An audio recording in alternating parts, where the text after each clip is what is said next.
BDY Trading channel.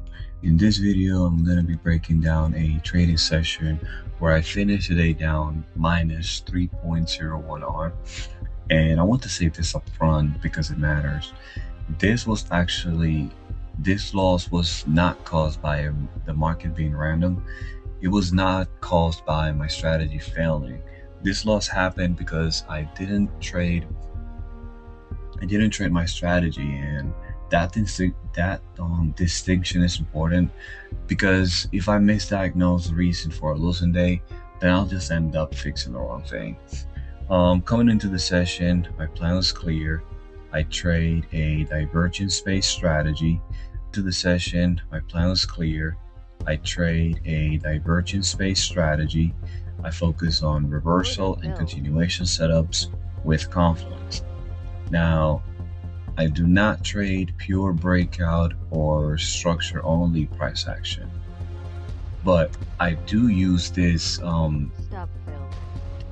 price behavior as a interest signal for my setups, right? So basically, the way my strategy works, and this reminds me, I should make a YouTube video breaking down my strategy to detail.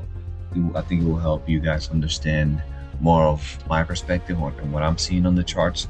But basically, what I'm looking for is a divergence that happens right around a relevant support or resistance level, and it all goes in congruence with the current price movement. So for example, if we're on an uptrend and I'm getting a hidden bullish divergence near a previous resistance level, that's a trade I'm going to take, right? It's basically telling me price is about to go higher. Now, where I place my order is going to be based on the breakout and the change in structure. In this case, as we've seen before, I'm probably taking that out of break of recent the wicks highs or break of recent resistance, depending on where price is. But is that confluence of those two is the main thing that I'm looking for. And during this trading session, I lean too heavily on the breakout structure only price action, and I almost completely forgot about the confluence side of it. Now, I know that when I follow those rules, the confluence rules, right, my system has a positive expectancy. That context matters because what you're about to see is not a bad market session. Is really a bad decision making session. Now, getting into this charts, the first trade of the day came after a downtrend pushed into support. Price stalled and I saw weak rejection, so I took a short near the recent highs, and there were already two problems immediately. First, there was no divergence. Second, the risk sizing mistake. This mistake ended up costing me 1.3 R loss instead of a regular 1 R. And this happened because the setup that I took for that trade, it was basically a wider stop loss and a wider take profit that I was supposed to use with a smaller contracts, smaller amount of contracts. And yeah, I basically messed that up just to start the session. Now, that should have been an early warning sign, but regardless, price continued higher, retested resistance, and eventually rotated lower. So the idea itself wasn't completely unreasonable, but the execution and the risk control were wrong. That should have been a cue for me to slow down. Instead, I sped up, and as price started to range in the channel, I began taking trades that were not part of my system. Order filled. Breaks of recent highs, support and resistance flips, structure-based entries with no divergence, and some of these trades, they resulted in small wins. Some of them scratched that break even, a few clipped partial profits, and this is where the expectancy quietly disappears. Break-even trades, they feel safe, but they can be deceptive. They keep me engaged in a market where I shouldn't be trading, and they mask the poor selection of these setups. At this point, I was no longer trading my edge. I was just trading movement with no real reason behind it. One of the biggest mistakes of the session was repeatedly trading the same levels. For example, price rejected multiple times in the resistance. Instead of ignoring the level, I kept trying again. Another long, another breakout, another structure-based entry.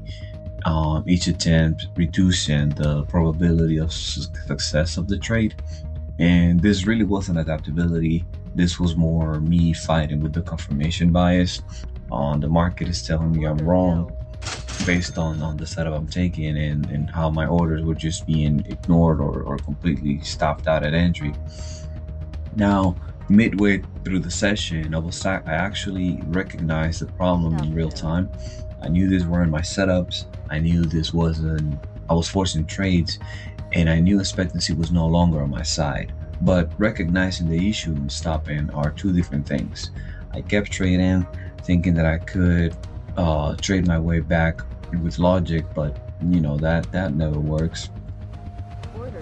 And as the session continued, I took more trades that were just purely structure based, no divergence, no real confluence, and just reaction. Some trades were break even, some got stopped out quickly. A couple gave me some small profits, but I can think of 2 trades in this section that actually gave me, well, I think I have only 2 of them that actually gave me like a full 1 hour profit. Most of them were just, like I mentioned, partial profits. But overall, despite all this profit, the damage still accumulates. By the end of the session, the numbers are looking somewhere around 15 trades in total, 5 winnings, 7 losses, I think 3 break evens. As I mentioned, the net result is a negative 3.01 R. And here are the key lessons that I got from this trading session, right? Because, not everything is negative. Let me see. Most of those losses, they were optional, not because I could predict the market, but because I chose to ignore my rules. And that's an important difference. This session wasn't a complete failure. There were things I did right. For example, I respected my stops, which I always do never move my stops any wider. I didn't revenge trade or increase my size. I track my R so I know where I'm stopping for the day. And I stopped before the session could have gone any worse. I set my daily stop loss, and I did follow that. I stopped where as soon as I hit it. Now it could have turned much worse, but at the very least, the one thing I did is that the discipline on the damage control side of the session, that at least was working, right? Out of all the things that were wrong in the session, at least the discipline to stop the session when you're completely wrong and you hit your mass loss, that was there. So here are the final takeaways from this trading session. My strategy didn't fail. My discipline as far as following that strategy failed. When I trade divergence with confluence, I have an edge. When I trade pure structure and impulse, I don't. This loss wasn't random. It was earned by breaking my own rules. The fix for this issue is not tighter stops, it's not more indicators, and it definitely isn't more trades. The fix is fewer trades, higher quality, and absolute commitment to my setup criteria and my strategy. That's how my expectancy survives.